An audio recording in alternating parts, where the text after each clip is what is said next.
Buenas. Soy Miguel Molina, soy entrenador asistente aquí en el Arsenal y bueno, más o menos el rol que tengo es orientado a toda la parte de diseño de modelo de juego, de desarrollo de estrategia operativa, diseño y desarrollo de planes de partido y bueno, es un poco la línea que estoy llevando aquí. Nada, darle las gracias por la oportunidad de poder compartir información, de poder compartir conocimiento a todo el staff de Bimagistral y que para mí es un placer poder participar en este proyecto. Vale, a partir de ahí la idea de la presentación básicamente es comentaros un poco la forma de trabajar, el enfoque que nosotros tenemos aquí en el Arsenal bajo la dirección un poco de Mikel Arteta. Eh, la idea es presentaros un poco la estructura que tenemos dentro del primer equipo a nivel de departamento de fútbol, cómo nos organizamos, cuál es la logística, qué roles tenemos dentro del staff, para contextualizar un poco todo el proceso de trabajo que llevamos a cabo en el desarrollo de planes de partido, en el proceso de entrenamiento, en el departamento de análisis y desde ahí, bueno, pues poder conocerlo un poco con más profundidad. Vale, este es el coaching staff que tiene Arteta. Al final, hay 6 personas que son de su staff propiamente dicho, porque luego hay otros departamentos que pertenecen al club, como puede ser el de performance, que es un poco más orientado a la parte de preparación física, orientado al control de la carga y ese tipo de situaciones. Luego tenemos un departamento de análisis bastante fuerte en cuanto a calidad. Y todo luego está el tema de redactación, tema de nutrición, que se encuadra también dentro del departamento médico. Y nada, los roles que tenemos, bueno, tenemos digamos, un segundo entrenador, que es el jefe de los asistentes, funciona como una especie de coordinador. Tenemos luego otro asistente que está más encargado de la parte logística, de la parte organizativa, de la parte de relación con la prensa, con la parte de dirección deportiva, de viajes y demás, un poco el encargado de todo eso. Yo soy el otro asistente que está un poco más encargado de la parte táctica, digamos, porque el segundo se encarga mucho más del tema de entrenamiento. Entonces mis funciones van muy orientadas a eso, van orientadas a todo el tema de dar ese último, digamos, ese último enfoque al análisis en cuanto a buscar un análisis muy operativo, un análisis muy orientado a buscar soluciones de cara al plan de partido. Y luego, pues, cómo organizar eso dentro de la semana, es decir, lo que es la estrategia operativa, cómo vamos a distribuir los contenidos a nivel semanal para poder desarrollar todos esos planes de partido. Espera, aquí está el jefe, está el manager. Y nada, luego tenemos el Individual Development Coach, que es Carlos Cuesta, que es también un chico español que trabaja conmigo en el Atlético de Madrid, un chico muy joven también, que se encarga de toda la parte de entrenamiento individual, de desarrollo de meetings individuales, pues eso, muy orientado a esa parte. Un entrenador específico de balón parado y luego pues tenemos lo que es la parte de entrenamiento de porteros. Ahora estamos intentando introducir esta figura de entrenador de la academia, ¿vale? Del Academy Coach, que está orientado a darnos un apoyo, un soporte. ¿Cómo buscamos ese apoyo? ¿Cómo buscamos ese soporte? Lo hacemos siempre a través de buscar una implicación dentro de nuestro proceso de entrenamiento, ¿vale? Cómo puede aportarnos ideas, cómo puede ayudarnos dentro del campo, pero también sobre todo a buscar nuevas tendencias, nuevas soluciones, nuevas ideas, porque al final nosotros no tenemos tiempo para manejar todo eso. Entonces es un poco la persona que, digamos, nos intenta hacer de link para buscar todo ese tipo de tendencias nuevas que puedan estar emergiendo y que a nosotros nos puedan servir a la hora de incorporar a nuestro proceso. Este es el departamento de análisis que nosotros tenemos. Tenemos un Head of Analysis que se encarga de toda la parte organizativa y logística. Luego funciona como soporte dentro del proceso de análisis. Tenemos un analista que es Sam, que está funcionando como el analista del primer equipo, que es el principal responsable del análisis de rival. Es un chico joven con muchísima calidad, con muchísima profundidad en el contenido y que trabaja directamente conmigo y directamente con el manager, con Mikel. Luego tenemos una figura más o menos externa que nos ayuda con toda la parte de individual development, es decir, con un análisis mucho más individualizado. Otro orientado a tema de entrenamiento y balón parado. Y luego están todos los analistas relacionados con la parte de Sports Science, es decir, todo lo que nos dan reports desde el punto de vista de análisis de datos, de análisis estadístico, de Big Data, etcétera. Y entonces ahí tenemos un montón, es un departamento solo funcionando para eso. Y luego, pues lo mismo que hacíamos, digamos, con la parte del coach en cuanto a soporte de la academia, buscamos lo mismo con un analista de la academia. Y es una forma de, bueno, pues de ligar la cultura de trabajo del primer equipo a la cultura del trabajo de la academia. Intentamos buscar eso y que ellos también nos aporten a la hora de reconocer y de ayudarnos en la inclusión de nuevas tendencias. Bien, relacionado con nuestra metodología, con nuestro modelo de juego, con nuestra forma de ser al final, porque al final es una forma de ser. Lo principal de todo esto es tener un ADN, que la gente nos vea y que independientemente del partido que estemos jugando, sepan quiénes somos, sepan quién es el Arsenal, sepan quién es el Arsenal de Mikel Arteta. Entonces, en consecuencia, hay una serie de principios, hay una serie de elementos que tienen que estar siempre, constantemente. Nos da igual si vamos a jugar contra el City, si vamos a jugar contra el Fulham, si vamos a jugar contra el Benfica. Al final, siempre, siempre tenemos que tener este ADN presente en todo lo que queremos hacer. El tema del hambre y la competitividad es innegociable. Somos un equipo muy joven, con muchísimo talento, pero todavía muy por desarrollar, porque al final tenemos una media de edad muy baja y encima ahora que ha habido una renovación de la plantilla, todavía esa edad ha bajado bastante. Entonces, el hambre por querer ganar, el hambre por conseguir títulos, por querer ser mejor cada día, porque cada tarea de entrenamiento sea la última, eso tiene que estar constantemente. Es innegociable. Igual en el staff hay una demanda brutal en cuanto a conocimiento, en cuanto a proactividad, en cuanto a querer ser mejores día a día dentro del staff y eso es innegociable.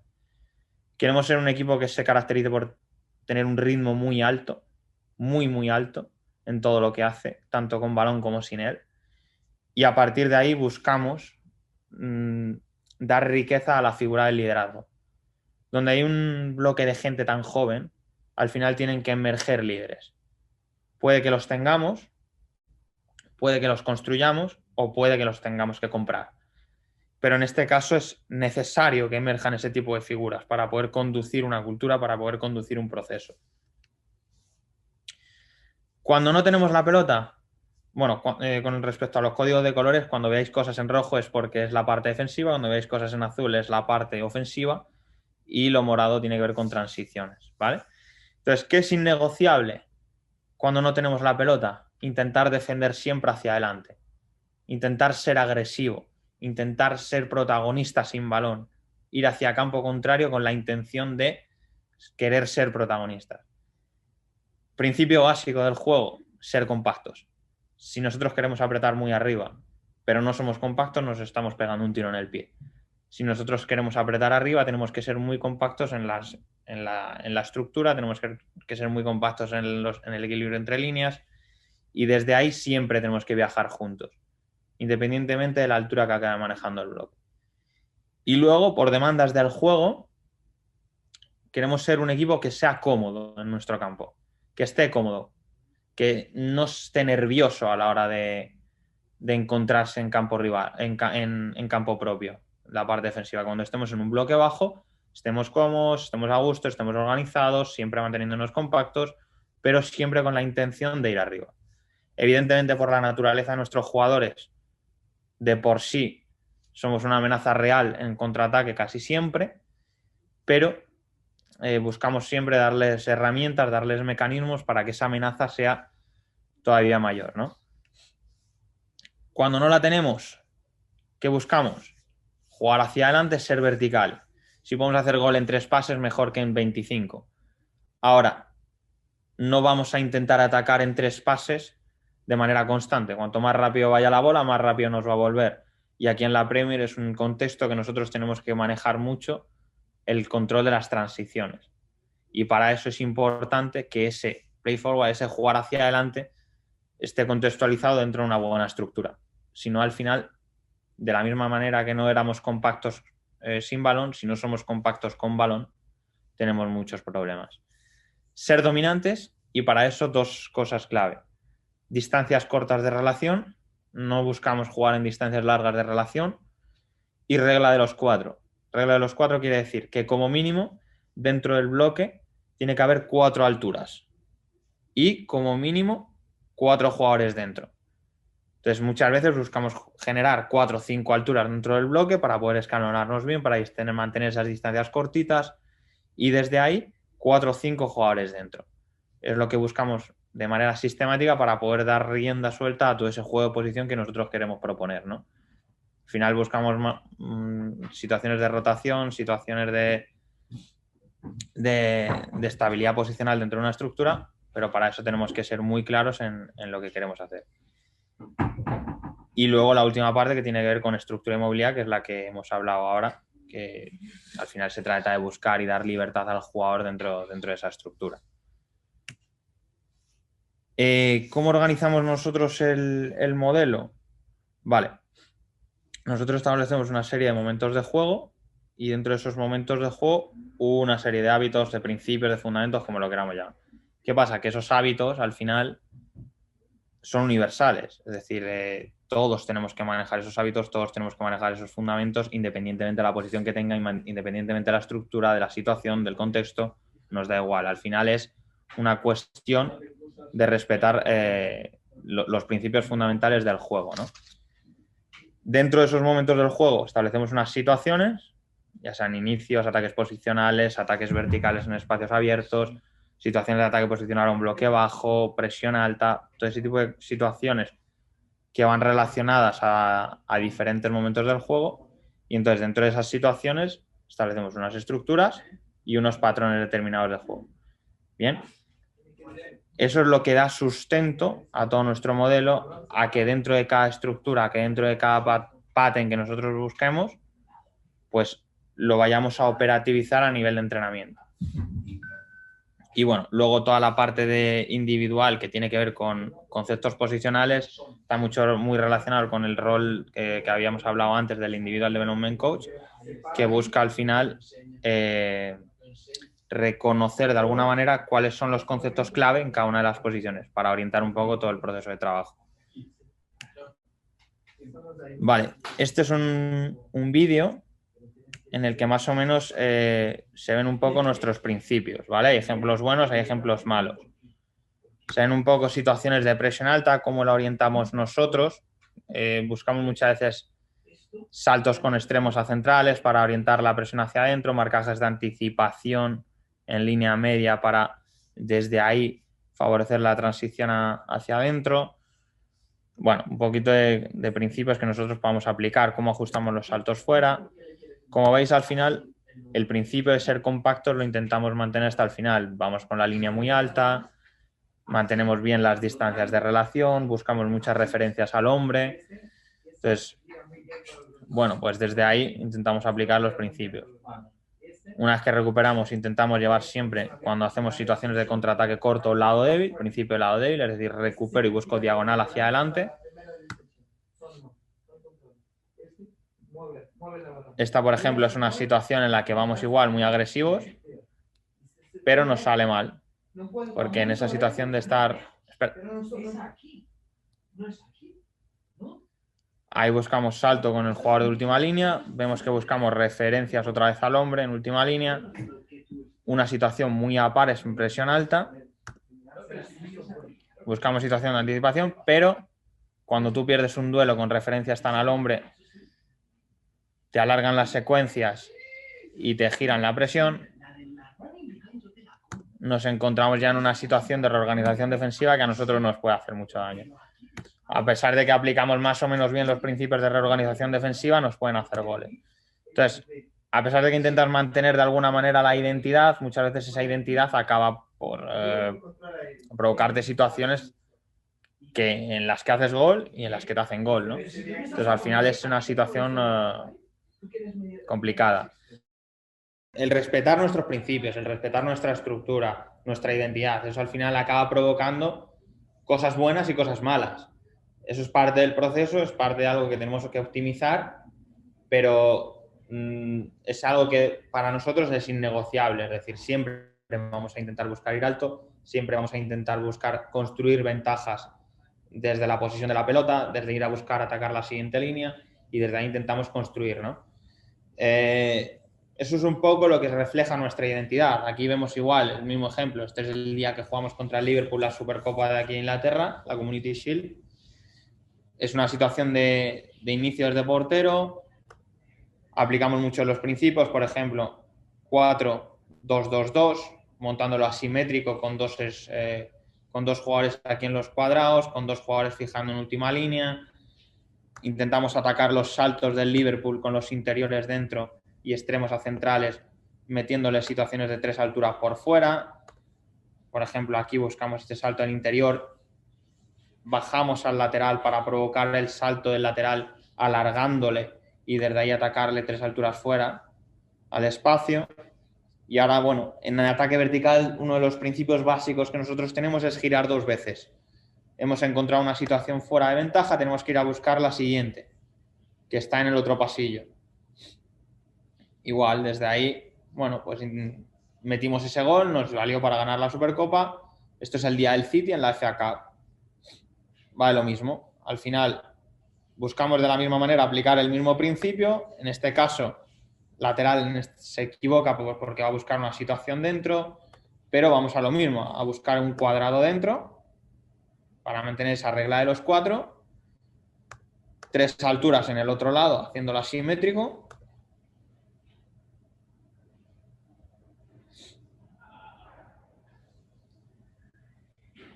Seguimos en ventaja. Desde ahí salimos porque provocamos al extremo y ahora hemos girado una, vamos a girar la segunda. Giramos la segunda y aquí, bueno, aplicamos uno de los conceptos también que es el alley-oop, que es cuando extremo la pone a pierna cambiada, situación de segundo palo, llegada de segunda línea. Un poco el concepto de Jordi Alba con Messi, ¿no? Entonces, desde ahí, igual, hacemos gol, pero en el mismo partido, misma situación, parecida, en este caso con 5 dentro en vez de 4. Vale, hay error en la toma de decisión y nos sirve para liarla. Y de la misma manera, pues, igual que metemos, pues nos pueden hacer gol. Es lo mismo, salida de 3 con lateral, nos equivocamos en la situación de giro y bueno, pues nos penaliza, nos castiga. O sea, al final ver que todo forma parte del proceso, que forma parte lo bueno y lo malo. Y entonces desde ahí que empezamos a construir. Por ejemplo, cuando nos referíamos a la regla de los 4, cuando nos íbamos a las situaciones de 4 alturas, 4 dentro, este es un ejemplo malo. ¿Cuántas alturas tenemos nosotros en el bloque? En este caso tenemos 3 alturas dentro del bloque. Contra el Liverpool, la dificultad de salir es enorme. Entonces, por mucha ventaja que generes ahí, no vas a construir absolutamente nada. Es lo mismo, desde aquí, tenemos 3 alturas dentro del bloque, 1, 2 y 3. Bastante difícil salir por estructura contra este tipo de presión, ¿no? Entonces, ejemplos negativos de lo que nosotros buscamos en el proceso. Cuando hablamos de 4 alturas, hablamos de esto. Hablamos de tener este tipo de escalonamiento dentro del bloque. Y aquí hay algún ejemplo positivo de lo que buscamos. En este caso tenemos claramente un 2-3-2-3, es una de las estructuras que más utilizamos, o 2-3-5, como lo queráis llamar, pero al final siempre escalonado, siempre buscando diferentes alturas, diferentes ejes, y desde ahí, bueno, pues intentar dar lo que decimos, libertad, pero siempre teniendo en cuenta que hay que ocupar unos espacios determinados dentro de la estructura del bloque.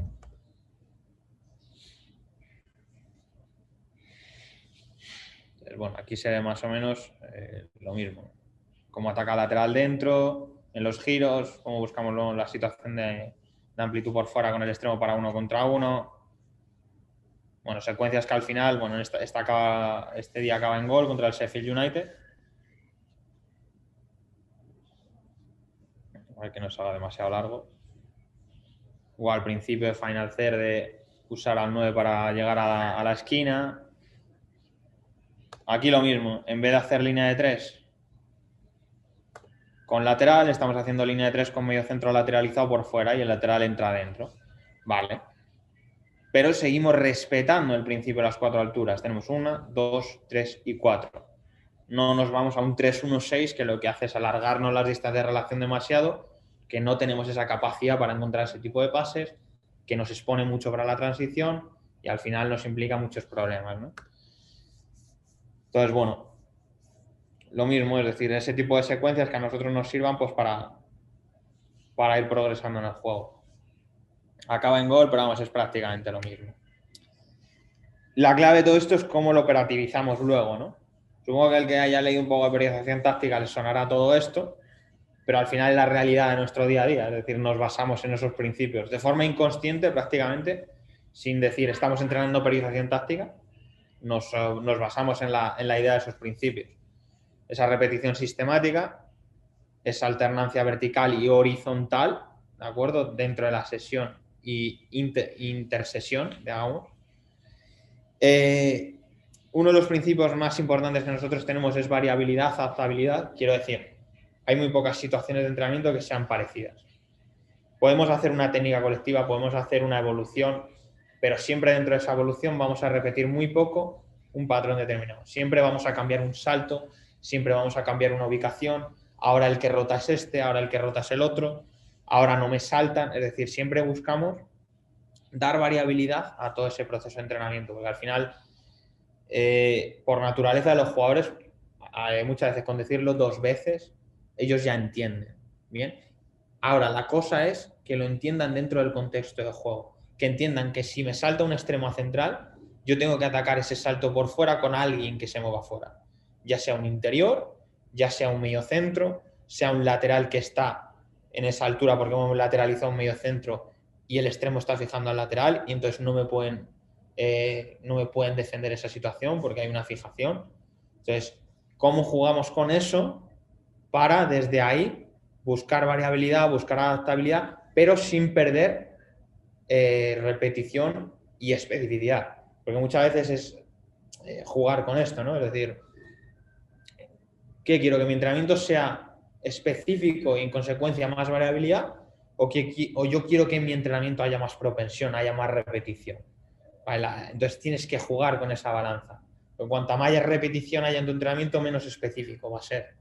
Cuanto más específico, más ruido. Por tanto, menos repetición, menos adquisición desde ese punto de vista, desde la repetición, pero más adquisición desde el punto de vista de la especificidad, ¿no? Y luego, en consecuencia de todo eso, va la progresión compleja. Esa progresión compleja que es saber cuándo tengo que dar más de uno o cuándo dar más del otro. Cuándo doy más variabilidad, cuándo doy más estabilidad al entrenamiento, más repetición, ¿no? Dentro de lo que propone Mikel, a nivel de entrenamientos muy cortos pero muy intensos. El ritmo es a toda hostia, a full gas. Se entrena a toda hostia.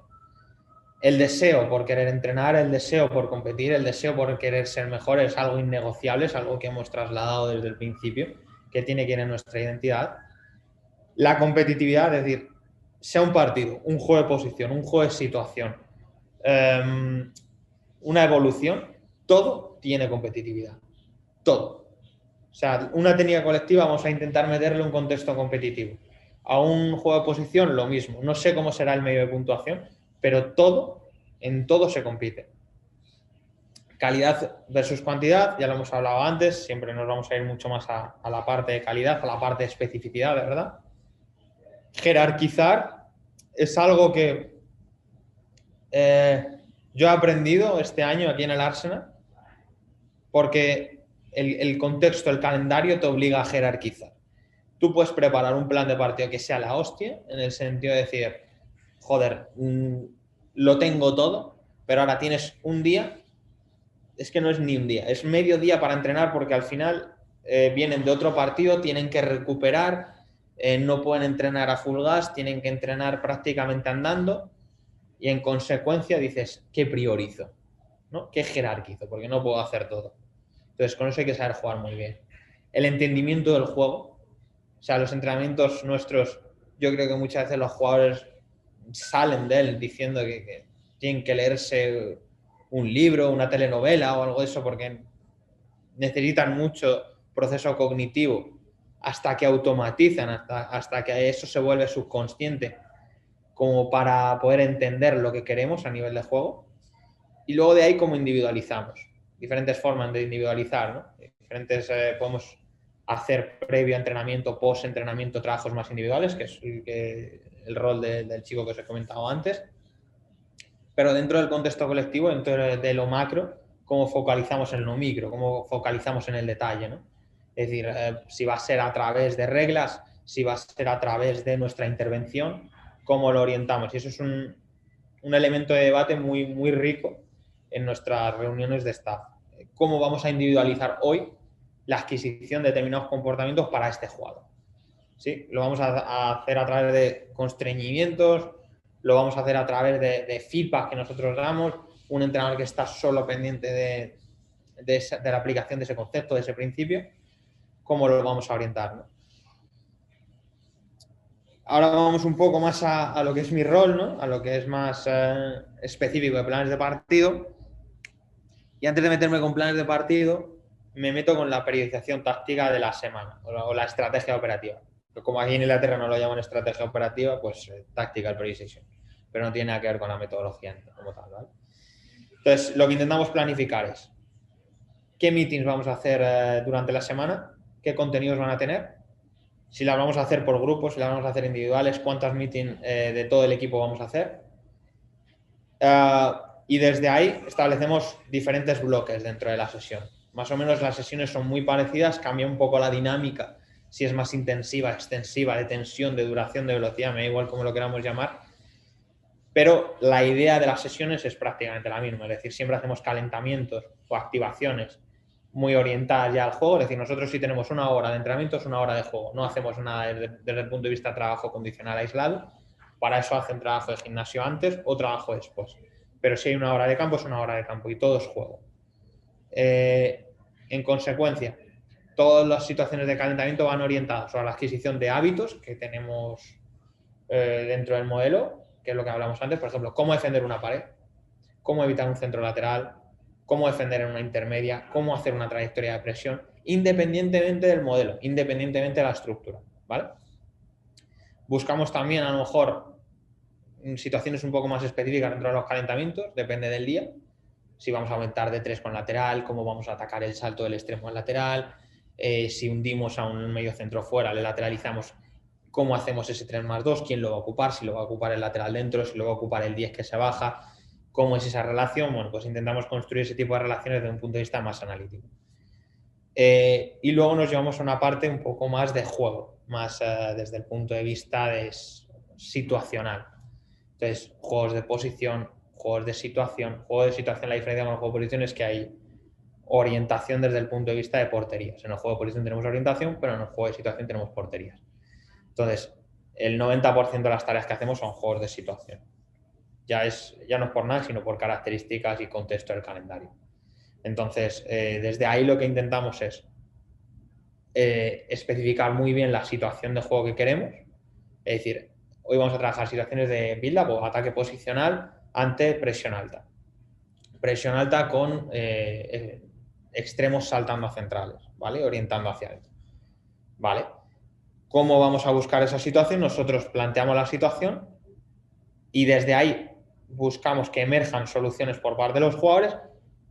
Si no empiezan a emerger las soluciones que nosotros queremos, las empezamos a direccionar, las empezamos a conducir o las constreñimos de alguna manera modificando el contexto, o empezamos a direccionar a través de preguntas o a través de ser más directivo, porque muchas veces no da tiempo. Entonces muchas veces ser más directivo, que ahí es sobre todo cuando entra más, o sea, el entrenador, el manager en este caso, a la hora de ser un poquito más directivo. A partir de ahí intentamos siempre cambiar contextos. Es decir, ahora me están saltando los extremos a los centrales, ahora no me van a saltar, o ahora me va a saltar el 9 y el 10 a los centrales, más un medio centro que se tira al rombo. Bien, entonces, ¿cómo vamos a gestionar eso ahora otra vez? Dentro del mismo juego de situación. Lo que no hacemos es tareas, digamos, excesivamente complejas, sino que lo que modificamos mucho son comportamientos de la oposición. Comportamientos de la oposición o estructuras propias nuestras. Es decir, ahora, en vez de enfrentarme a un 4-4-2 flotante con una línea de 3 con lateral, me enfrento con una línea de 3 con medio centro. O me enfrento con una línea de 3 con medio centro entre central lateral. Entonces, bueno, intentamos variar un poco desde ese punto de vista todos los contextos. Y luego la última parte va muy, muy, muy orientada al jugar. No hay una sesión que no acabemos jugando, ya sea partidos reducidos, partidos condicionados, partidos con más libertad, pero siempre jugando. Ahí nuestro feedback intentamos que sea muy escaso, que sea más el feeling, las sensaciones del jugador. Os diría que es aplicar lo entrenado durante ese día, pero sabemos todos, la experiencia nos dice que muchas veces eso de aplicar lo entrenado no existe, porque lo que has entrenado necesita un tiempo de adquisición que no se va a ver en ese momento, ¿no? Entonces muchas veces es más que el jugador juegue, que el jugador compita, que sienta y que todo lo que se ha ido adquiriendo a lo largo del tiempo empiece a salir en un proceso de competición más o menos real en entrenamiento. Pero me parece utópico el hecho de pensar que algo que he entrenado hoy va a salir hoy en el partido. Es un poco utópico, ¿no? A no ser que lo condicionemos demasiado y empecemos ya a jugar a algo que no sea fútbol como tal. Y entonces, bueno, ahora más o menos la idea en cuanto a planes de partido. Para no alargarme demasiado, para no ser tampoco pesado, ¿cómo orientamos nosotros planes de partido? Un poco en contexto, es decir, nosotros jugamos cada 3 días. Jugamos domingo, jueves, domingo, miércoles, domingo, jueves, domingo. Esa es nuestra realidad. La capacidad que nosotros tenemos para plantear un plan de partido es mucha. La capacidad que tenemos para preparar ese plan de partido es muy poca. Y para que el jugador lo entienda y de verdad se asiente dentro de lo que es él, dentro de su identidad, dentro de su subconsciente. Entonces, eso es lo verdaderamente importante. No es lo que nosotros sepamos del rival, no es lo que nosotros sepamos a nivel de soluciones, de cómo atacar ciertas cosas o de cómo defender, sino la capacidad que tenga el jugador de adquirir ciertas cosas. Porque entonces se vuelve caótico, se vuelve una locura para el jugador si empezamos a cambiar siempre. Entonces, básicamente nosotros siempre respetamos nuestra identidad, no vamos a dejar de presionar alto nunca, no vamos a dejar de intentar, perdón, de sacar la pelota jugada, de construir ventajas desde la posesión de la pelota, pero sí vamos a cambiar ciertos matices en función de qué pasa con el rival. A partir de ahí, ¿qué nos interesa con el rival? ¿Qué elementos nos aportan información? Aquellos que nos sirvan para nuestro modelo. Es decir, a mí saber que el Liverpool presiona alto con los extremos a centrales, con interiores que ajustan esos saltos de extremos dentro, me importa, perfecto, pero a mí me importa saber cómo salta el Liverpool a mi estructura. Cómo reacciona el Liverpool a un mediocentro que se lateraliza. Cómo reacciona el Liverpool a un lateral que se hunde en línea de 3. Cómo reacciona el Liverpool a un lateral que entra adentro. Eso es lo que a mí me importa. No me importa saber qué es lo que hacen ellos ante determinados contextos, sino qué hacen ellos con respecto a mí. ¿Bien? Entonces, desde ahí tienen que emerger las preguntas, desde conocer nuestro modelo. Por eso es clave que los analistas que trabajan con nosotros sepan cuál es nuestro modelo, qué es lo que nosotros queremos, qué es lo que nosotros hacemos. Porque desde ahí ellos pueden analizar y pueden responder a esas preguntas. Entonces, por ejemplo, cuando nosotros vamos a sacar cuando queremos saber cómo presiona alto el rival respecto a nuestro ataque organizado, vale. Es decir, ¿qué nos preguntamos? Si nosotros metemos línea de 3 con medio centro, ¿quién salta eso? ¿O no saltan? Si metemos línea de 3 con lateral, ¿quién salta eso? ¿O no saltan? Vale, si salta extremo, ¿cómo vamos a atacar el salto del extremo? Entonces, en consecuencia, ¿qué tenemos que hacer con el lateral para atacar ese salto del extremo? ¿Cómo le fijamos al lateral? ¿Con quién le fijamos? Pero claro, con quién le fijo depende también de quién vaya a jugar en mi equipo. Porque a lo mejor yo puedo tener a Aubameyang jugando de 9 y a lo mejor por sus características me interesa tener a Aubameyang jugando de falso extremo y que mi extremo sea un 10 y entonces juegue de 10. Y el que me monte 3 alturas, en vez de hacerlo con el extremo puro, sea con un 9 y un lateral. O que el lateral entre dentro y el que se mueva fuera sea el interior. Entonces hay muchos matices. O que a lo mejor si yo tengo un 9 más tipo Lacazette, que se viene a jugar, entonces le meto como de media punta, al 10 le podemos sacar hacia afuera para montar 3 alturas y el que estira profundo es el extremo. Pero el principio es el mismo. Entonces estamos atacando el salto del extremo de la misma manera. A partir de ahí, lo que buscamos es generar las mejores relaciones posibles dentro de los que vayan a participar ese día. Y entonces es un poco la idea. Igual en la presión, es decir, nosotros más o menos nuestra estructura madre es el 4-2-3-1, 4-4-2, bien, a partir de ahí hay matices, es decir, hay días que saltamos con los extremos a centrales y liberamos a toda la unit, digamos aquí, a ese sector de fuera, ¿no? Al lateral con el extremo, es decir, si salta al extremo, saltamos con lateral también. Si salta lateral, ¿cómo ajusta ese central el salto del lateral? Entonces, hay días que vamos más a eso, hay días que vamos a un 4-4-2 puro y duro, hay días que vamos a un 4-4-2 en rombo, pero siempre teniendo en cuenta esa intención de ser agresivos, de ir hacia arriba, de presionar alto y de intentar mantener una identidad, una estructura y desde ahí variar determinados matices, no volvernos locos. Por ejemplo, ante un bloque bajo nos preguntamos mucho ¿quién defiende la esquina o la golden zone? Nosotros a eso lo llamamos golden zone, por ejemplo, el espacio que ataca De Bruyne, ¿no? Es decir, ¿quién defiende eso? ¿Lo defiende un mediocentro? ¿Lo defiende un central? ¿Lo defiende un lateral porque es el extremo el que persigue, o sea, el que se mete, se fusiona en línea de 5 y desde ahí el lateral entra un poquito dentro para defender ese espacio ahí entre central y lateral? ¿Quién lo defiende? Para saber cómo lo podemos atacar, para saber que a lo mejor la primera te lo defiende el mediocentro, pero si tú haces rotación y vuelves otra vez al mismo lado, el mediocentro ya ha vuelto dentro y entonces la segunda que rompes a ese espacio ya no te lo defienden. Entonces, es importante saber ese tipo de cosas, cómo se comporta la línea defensiva del rival cuando nosotros hacemos pase atrás para volver a meterla, cómo se comporta la línea defensiva ante relaciones horizontales o giros cortos entre laterales que están dentro, para saber cómo podemos activar espacio a su espalda, cómo es la orientación corporal de los laterales, para saber si le puedo atacar por dentro, le puedo atacar por fuera. Entonces, bueno, un poquito de ese tipo de comportamientos más específicos que a nosotros nos sirvan de alguna manera para orientar planes de partido. Y nada, a partir de ahí, ¿cómo trasladamos esa información al jugador? Nosotros, esto sí que es una realidad, somos muy pesados en cuanto a trasladar información al jugador. También es cierto que vivimos dentro de un contexto de jugadores muy jóvenes, de un club con mucha hambre por volver a ser lo que era hace unos años, por volver a crecer, por volver a estar en la élite. Y entonces esa hambre lo sientes en los jugadores. Y en consecuencia, puedes aportar bastante más información de la que a lo mejor podrías aportar en un contexto más normal. Pero como los jovencitos ya vienen con mucha cultura de vídeo, de análisis, de intervenir, de ser partícipes en este proceso de aprendizaje, y luego la gente que está en el club, o sea, que lleva varios años en el primer equipo, también necesita ese input de información, bueno, pues se hace un poquito más fácil. Pero sí que es cierto que muchas veces trasladamos una cantidad de información que es bastante grande, ¿no?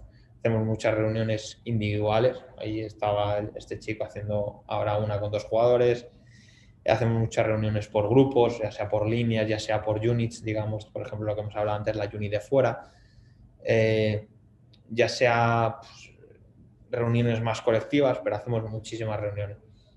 Y los planes de partido, por ejemplo, son una parte importante de esas reuniones. Los planes de partido empezamos haciéndolos en reuniones colectivas, los hemos ido haciendo a reuniones más de units y ahora hacemos reuniones colectivas de units individuales, hacemos un mix de todo, para que cada jugador se reconozca dentro del rol, reconozca cuál es su rol dentro del plan de partido. Dentro, evidentemente, que el plan de partido es una guía, es un mapa que te ubica, pero que no te va a dar la solución de todo lo que va a pasar en el juego, porque no podemos controlar toda la incertidumbre, todo el caos que va a emerger en ese juego. Y luego que al final tú preparas un 4-4-2 del rival y te llega y te mete una línea de 5. Entonces tienes que estar adaptado a todo. Es más importante que un modelo de juego, que un plan de partido, que una adaptación al rival, la cultura táctica que tú seas capaz de aportarle al jugador y al equipo, a los dos sistemas, a lo micro y a lo macro. Esa cultura táctica que tú puedas de alguna manera inculcarle. Entonces, a la hora de trasladar esa información, nosotros vamos mucho a la utilización de, por ejemplo, este tipo de cosas. Animaciones. Utilizamos muchos vídeos, vídeos propios más que de rival. Al jugador le llega poca información del rival. Le llega mucha información nuestra, no tanta del rival. Esa información del rival nos sirve a nosotros para buscar solución. Pero nosotros lo que vamos a jugar muchas veces es la solución, no tanto el problema. Entonces, el problema se lo presentamos en el entrenamiento, no en meetings, no en vídeos. Intentamos que los vídeos ya sean soluciones y que muchas veces hacerles partícipes a ellos de soluciones, ¿vale? Entonces es un poco la idea que nosotros tenemos a la hora de enfocar las reuniones con los jugadores. Entonces, por ejemplo, utilizamos muchísimo este tipo de animaciones, que esto se hace súper fácil con el Keynote. Entonces, cómo vamos a organizar las situaciones de presión, cómo vamos a organizar las situaciones de ataque posicional, cuando nos juegan largo, cómo lo orientamos, quién va a saltar a esta bola. Bueno, pues hay muchísimas situaciones que nosotros podemos trasladar al jugador. Por ejemplo, vamos a ir a situaciones más específicas de presión en las animaciones que se ve más claro. ¿Vale? Como por ejemplo el día del Benfica, que hacían situaciones asimétricas. Entonces, a la hora de saltar al central derecho, vamos a ajustar de una manera. A la hora de saltar al central izquierdo, vamos a ajustar de otra. Entonces, ese tipo de recursos son los que de alguna manera intentamos trasladarle al jugador, ¿sí? Incidirles, por ejemplo, cuando saltamos con el extremo por fuera, en cuál es la ubicación de este jugador, ¿de acuerdo? Que el eje por el cual le vas a saltar no puede ser dándole lo de fuera porque facilita esto el tercer hombre, sino que tenemos que defender el tercer hombre de una manera proactiva, no reactiva. ¿Cuál es la ubicación del lateral que va a saltar a ajustar esta unit de fuera que ha saltado? Si este salta por fuera, ¿cuál es mi ubicación? Porque yo no puedo estar por fuera, porque entonces abro todo este espacio por dentro, sino que aquí soy un falso lateral que se comporta como un interior, como los interiores del Liverpool a la hora de ajustar todo eso. Bien, entonces, ¿cuáles son los matices, cuáles son las ideas más importantes que nosotros tenemos a la hora de orientar las situaciones de presión o los problemas que nos han generado el rival, ¿no?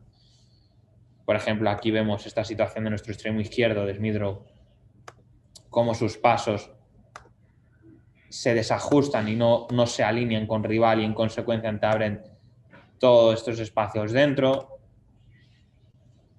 Entonces, bueno, intentamos de alguna manera focalizar en todo este tipo de matices. Por ejemplo, aquí lo que hablamos antes.